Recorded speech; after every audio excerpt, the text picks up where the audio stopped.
حضرت ابو موسیٰ اشعری رضی اللہ عنہ بیان کرتے ہیں، رسول اللہ صلی اللہ علیہ وسلم نے فرمایا، تکلیف دہ بات سن کر اس پر صبر کرنے والا اللہ سے بڑھ کر کوئی نہیں۔ وہ اس کے لیے اولاد کا دعویٰ کرتے ہیں لیکن وہ پھر بھی ان سے درگزر کرتا ہے اور انہیں رزق بہم پہنچاتا ہے۔ متفق علیہ، مشکوٰۃ المصابیح، حدیث نمبر 23۔ حضرت معاذ رضی اللہ عنہ بیان کرتے ہیں، میں نبی صلی اللہ علیہ وسلم کے پیچھے گدھے پر سوار تھا، میرے اور آپ کے درمیان صرف پالان کی ایک لکڑی تھی۔ آپ صلی اللہ علیہ وسلم نے فرمایا، معاذ، کیا تم جانتے ہو کہ اللہ کا اپنے بندوں پر کیا حق ہے؟ میں نے عرض کیا، اللہ اور اس کے رسول بہتر جانتے ہیں۔ آپ صلی اللہ علیہ وسلم نے فرمایا، اللہ کا بندوں پر یہ حق ہے کہ وہ اس کی عبادت کریں اور اس کے ساتھ کسی کو شریک نہ بنائیں، اور بندوں کا اللہ پر یہ حق ہے کہ وہ اس شخص کو عذاب نہ دیں جو اس کے ساتھ کسی قسم کا شرک نہ کرتا ہو۔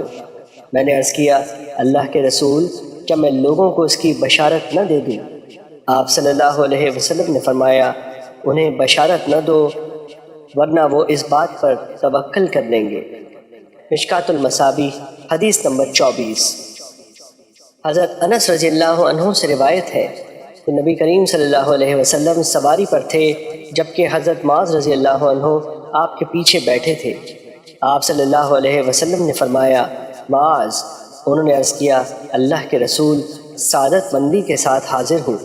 آپ نے پھر فرمایا، معاذ۔ انہوں نے عرض کیا، اللہ کے رسول، سعادت مندی کے ساتھ حاضر ہوں۔ آپ نے پھر فرمایا، معاذ۔ انہوں نے عرض کیا، اللہ کے رسول، سعادت مندی کے ساتھ حاضر ہوں۔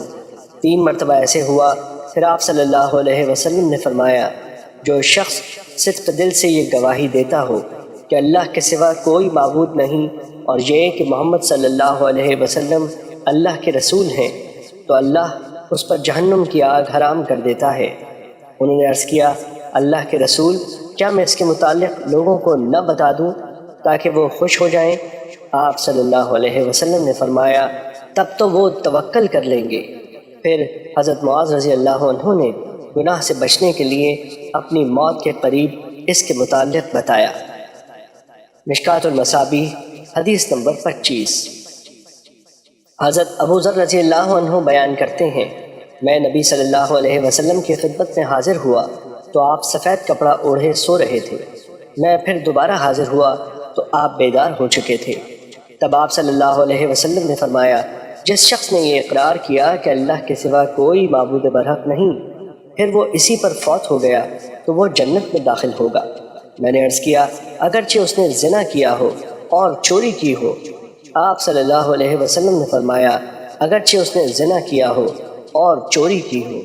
میں نے پھر عرض کیا، اگرچہ اس نے زنا کیا ہو اور چوری کی ہو؟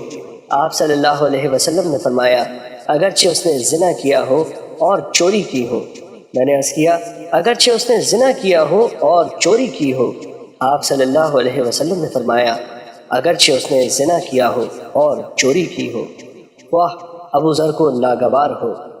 حضرت ابو ذر رضی اللہ عنہ جب یہ حدیث بیان کرتے تو یہ الفاظ بھی بیان کرتے تھے، اگرچہ ابو ذر کو ناگوار گزرے۔ مشکوٰۃ المصابیح، حدیث نمبر 26۔ حضرت عبادہ بن صامت رضی اللہ عنہ بیان کرتے ہیں، رسول اللہ صلی اللہ علیہ وسلم نے فرمایا، جو شخص یہ گواہی دے کہ اللہ کے سوا کوئی معبود نہیں، وہ یکتا ہے، اس کا کوئی شریک نہیں، اور یہ کہ محمد صلی اللہ علیہ وسلم اس کے بندے اور اس کے رسول ہیں، اور یہ کہ حضرت عیسیٰ علیہ السلام اللہ کے بندے، اس کے رسول اور اس کی باندی کے بیٹے ہیں، اس کا کلمہ ہے جسے اس نے حضرت مریم علیہ السلام کی طرف ڈالا اور اس کی طرف ایک روح ہے، جنت اور جہنم حق ہے، اللہ اس شخص کو جنت میں داخل فرمائے گا، واہ اس کے اعمال کیسے بھی ہوں۔ مشکوٰۃ المصابیح، حدیث نمبر 27۔ حضرت عمرو بن عاص رضی اللہ عنہ بیان کرتے ہیں، میں نبی صلی اللہ علیہ وسلم کی خدمت میں حاضر ہوا تو میں نے عرض کیا، اپنا دایاں ہاتھ بڑھائیں تاکہ میں آپ کی بیعت کروں۔ آپ نے دایاں ہاتھ بڑھایا تو میں نے اپنا ہاتھ کھینچ لیا۔ آپ صلی اللہ علیہ وسلم نے فرمایا، عمرو تمہیں کیا ہوا؟ میں نے عرض کیا، میں شرط قائم کرنا چاہتا ہوں۔ آپ صلی اللہ علیہ وسلم نے فرمایا بتاؤ کیا شرط قائم کرنا چاہتے ہو؟ میں نے عرض کیا یہ کہ مجھے بخش دیا جائے۔ آپ صلی اللہ علیہ وسلم نے فرمایا عمر کیا تمہیں معلوم نہیں کہ اسلام پہلے یعنی حالت کفر والے گناہ مٹا دیتا ہے؟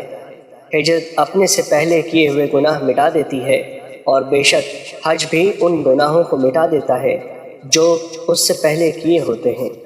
اور ابو ہریرہ رضی اللہ تعالیٰ عنہ سے مروی 2 حدیثیں، اللہ تعالیٰ نے فرمایا میں شرکا کے شرک سے بے نیاز ہوں، اور دوسری حدیث کبر میری چادر ہے۔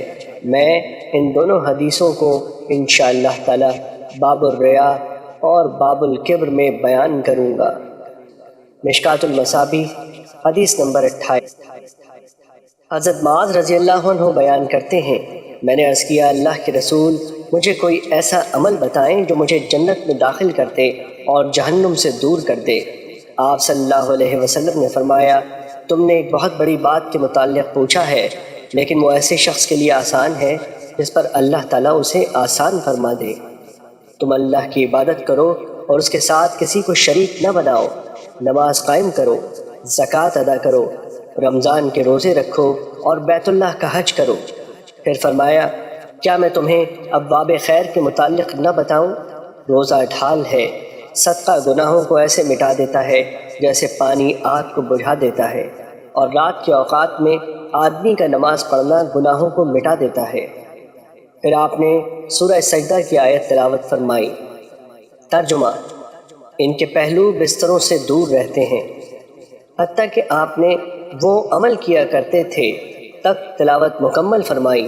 پھر آپ صلی اللہ علیہ وسلم نے فرمایا کیا میں تمہیں دین کی بنیاد، اس کے ستون اور اس کی چوٹی کے متعلق نہ بتاؤں؟ میں نے عرض کیا کیوں نہیں اللہ کے رسول، ضرور بتائیں۔ آپ صلی اللہ علیہ وسلم نے فرمایا دین کی بنیاد اسلام ہے، اس کا ستون نماز اور اس کی چوٹی جہاد۔ پھر فرمایا کیا میں تمہیں ان سب سے بڑی چیز کے متعلق نہ بتاؤں؟ میں نے عرض کیا کیوں نہیں اللہ کے نبی، ضرور بتائیں۔ آپ نے اپنی زبان کو پکڑ کر فرمایا اسے روک لو۔ میں نے عرض کیا اللہ کے نبی ہم اس سے جو کلام کرتے ہیں کیا اس پر ہمارا مواخذہ ہوگا؟ آپ صلی اللہ علیہ وسلم نے فرمایا معاذ تیری ماں تجھے گم پائے، لوگوں کو ان کی زبانوں کی کاٹ ہی ان کے چہروں یا نتنوں کے بل جہنم میں گرائے گی۔ مشکوٰۃ المصابیح حدیث نمبر 29۔ حضرت ابو امامہ رضی اللہ عنہ بیان کرتے ہیں رسول اللہ صلی اللہ علیہ وسلم نے فرمایا جس شخص نے اللہ کے لیے محبت کی، اللہ کی خاطر بغض رکھا، اللہ کی رضا کی خاطر عطا کیا اور اللہ کے لیے روک لیا تو اس نے ایمان مکمل کر لیا۔ مشکوٰۃ المصابیح حدیث نمبر 30۔ اور امام ترمذی رحمۃ اللہ علیہ نے حضرت معاذ بن انس رضی اللہ عنہ سے الفاظ کی تقدیم و تاخیر کے ساتھ اسے یوں روایت کیا ہے اس شخص نے اپنا ایمان مکمل کر لیا۔ مشکوٰۃ المصابیح حدیث نمبر 31۔ حضرت ابو ذر رضی اللہ تعالیٰ عنہ بیان کرتے ہیں رسول اللہ صلی اللہ علیہ وسلم نے فرمایا اللہ کی رضا کی خاطر محبت کرنا اور اللہ کی رضا کی خاطر بغض رکھنا اعمال میں سب سے افضل عمل ہے۔ مشکوٰۃ المصابیح حدیث نمبر 32۔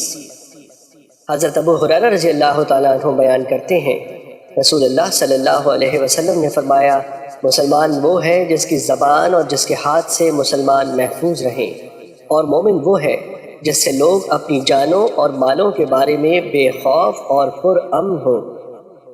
مشکوٰۃ المصابیح حدیث نمبر 33۔ حضرت امام بیہقی نے فضالہ اور مجاہد کی روایت سے یہ اضافہ نقل کیا ہے مجاہد وہ ہے جو اللہ کی اطاعت کے بارے میں اپنے نفس سے جہاد کرے، جبکہ مہاجر وہ ہے جو خطاؤں اور گناہوں سے کنارہ کش ہو جائے۔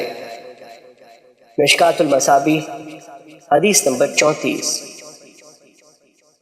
حضرت انس رضی اللہ تعالیٰ عنہ بیان کرتے ہیں رسول اللہ صلی اللہ علیہ وسلم جب بھی ہمیں خطاب کرتے تو فرماتے جس شخص میں امانت نہیں اس کا ایمان ہی نہیں، اور جس شخص کا عہد نہیں اس کا کوئی دین ہی نہیں۔